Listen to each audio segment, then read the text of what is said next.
Pour l'heure, Emmanuel Ducrot. Bonjour Emmanuel. Bonjour Dimitri, bonjour à tous. Les agriculteurs français sont en colère. Ils multiplient les manifs depuis 4 jours. Ça va s'intensifier, vous nous dites, dans les prochaines semaines. Pourquoi la coupe déborde ?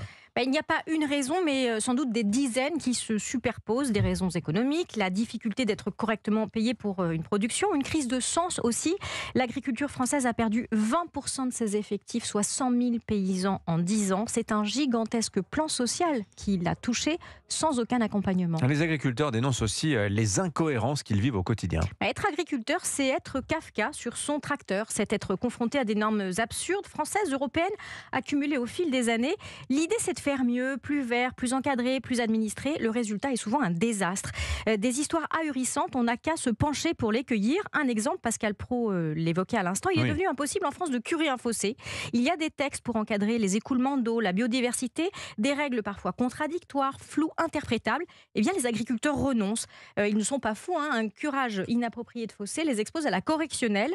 On a vu ce que ça a donné dans le Pas-de-Calais, des inondations incontrôlables. Absolument. Les prairies sont également synonymes de colère. La tendance en Europe, c'est la réduction de l'élevage bovin. Bruxelles n'en veut plus, c'est trop émetteur de méthane, mais dans le même temps, Bruxelles veut sauvegarder la prairie. C'est bien la prairie, c'est vertueux, c'est de la biodiversité.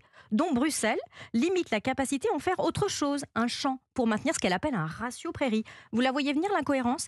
Des agriculteurs qui ont vendu leur cheptel sont obligés de garder leur prairie, voire de la ressemer en dépit de toute logique. On n'en fera rien d'autre, aucune production. C'est une de ces injonctions contradictoires qui rendent totalement dingue. Alors il y a aussi cette obligation de laisser 4% des terres en jachère. Alors ça, c'est sans doute un des points qui met les agriculteurs le plus en colère. C'est une règle verte européenne. On va rendre des terres à la nature. On les oblige donc, les agriculteurs, à mettre 4% de bonnes terres au rencard. Et dans le même temps, les importations de céréales ont doublé en Europe en un an. 40 millions de tonnes venues d'Ukraine ou du Brésil. On ne produit plus ici, on importe ce qui ne respecte pas nos normes. Ça n'a aucun sens. Bon, est-ce que ça va s'arrêter tout ça ? Je pourrais vous raconter comme ça des litanies d'histoires folles, tantôt françaises, tantôt européennes, qui aboutissent par des moyens différents au même résultat.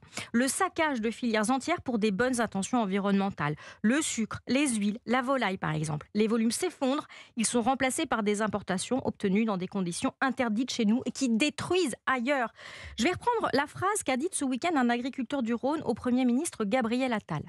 À force de laver plus blanc que blanc, notre agriculture devient transparente. J'ajouterais, elle est lessivée, tordue, essorée, pleine de trous. Nous, les citoyens européens, nous sommes déshabillés de notre souveraineté alimentaire. Et notre union, qui a la grâce rare sur la planète d'avoir le sol, le climat, le savoir-faire, l'innovation pour être un paradis agricole, perd sa puissance. Signature Europe 1, Emmanuel Ducrot. Merci beaucoup Emmanuel. 8h53.